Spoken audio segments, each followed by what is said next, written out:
বরিশাল আমরা মুক্ত রেখেছিলাম 1 মাস।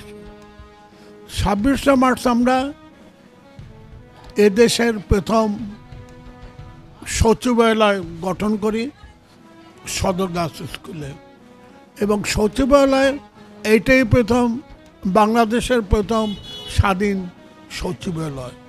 যখন মেজর জিয়ার কণ্ঠ আমরা শুনতে পেয়েছিলাম যে আমরা স্বাধীন বঙ্গবন্ধুর পক্ষে স্বাধীনতা আমরা ঘোষণা করেছি, তখন তাই ভাষণে আমরা উজ্জীবিত হয়ে আমরা সবাই দেশ মাতৃকার জন্য রক্ষা করার জন্য আমরা যুদ্ধে ঝাঁপিয়ে পড়েছিলাম।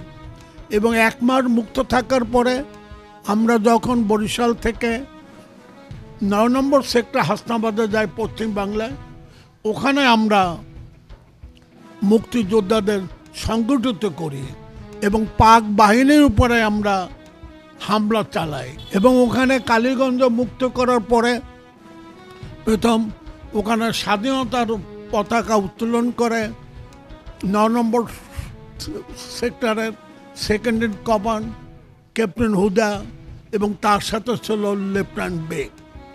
এবং ওখানে হামলার পরে ওখানে কিছু আমরা পাক বাহিনীকে আমরা নির্মূল করি এবং সেই অপসারণের সময় আমরা শত্রুর মুখে পড়েছিলাম। ইসামতি নদীর উপরে ছিল আশাশুনি দেবাটা, ওখানে আমরা অপারেশন করতে যাই। যাওয়ার পরে ওখানে বাংকার ছিল, বাংকারের ভিতরে পাক আর্মি ছিল।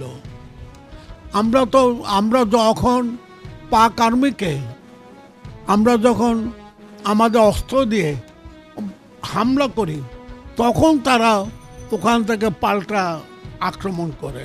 তারা আমাদের নির্মূল করার জন্য যুদ্ধ চালিয়েছে তারা পাক বাহিনী, এবং ওই পাক বাহিনীর সাথে সহযোগিতা করেছিল আমাদের দেশের কিছু ইসলামপন্থী রাজনৈতিক দল।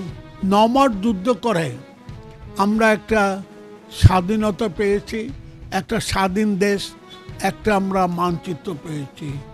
এবং আমাদের প্রজন্মের কাছে আমাদের দাবি থাকবে এই স্বাধীনতা আমাদের অম্লান, মানচিত্র অম্লান। এই মানচিত্র এবং স্বাধীনতা নিয়ে যারা বিরোধিতা করবে, সেদিন যারা বিরোধিতা করেছিল এদেশকে যারা মানে নাই আমাদের, তারা এখনো